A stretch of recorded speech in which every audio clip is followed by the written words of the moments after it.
వజ్రాల వేటకు వెళ్లిన వారిని వరద రూపంలో ప్రమాదం చుట్టుముట్టింది. కృష్ణా నదికి ఆకస్మికంగా పెరిగిన వరద నీటిలో చిక్కుకుపోయిన సుమారు 50 మందిని స్థానికులు సకాలంలో స్పందించి సురక్షితంగా ఒడ్డుకు చేర్చారు. ఈ సంఘటన ఎన్టీఆర్ జిల్లా చందర్లపాడు మండలం గుడిమెట్ల వద్ద చోటు చేసుకుంది.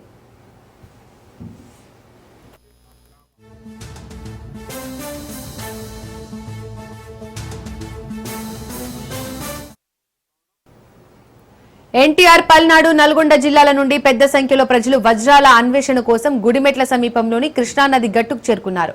వీరిలో మహిళలు, వృద్ధులు, పిల్లలు కూడా ఉన్నారు. వారంతా అక్కడే చెట్ల కింద సమీపంలోని ఆలయాల వద్ద తలదాచుకున్నారు. అయితే కృష్ణానదిలో వరద ప్రవాహం అనూహ్యంగా పెరగడంతో బస చేసిన గట్టు ప్రాంతం చుట్టూ నీరు చేరడంతో బయటకు వెళ్లే మార్గం మూసుకుపోయింది.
దీంతో వారంతా భయాందోళనకు గురై సమీపంలోని ద్వారకా వెంకటేశ్వర స్వామి ఆలయంలోకి వెళ్లి తలదాచుకున్నారు. ఇదే సమయంలో వరద తాకిడికి కొట్టుకుపోయిన తమ పడవలను వెతికేందుకు లక్ష్మీపురం గ్రామ టీడీపీ నాయకుడు పూజల వెంకయ్య మరికొంతమంది స్థానికులతో కలిసి పడవలో నదిలోకి వెళ్లారు. ఆ సమయంలో ఆలయంలో బిక్కుబిక్కుమంటూ గడుపుతున్న వారిని గమనించారు. వెంటనే స్పందించి తమ పడకల ద్వారా వారిని సురక్షితంగా ఒడ్డుకు తరలించారు. స్థానికుల చొరవతో పెను ప్రమాదం తప్పడంతో చిక్కుకుపోయిన వారంతా ఊపిరి పీల్చుకున్నారు.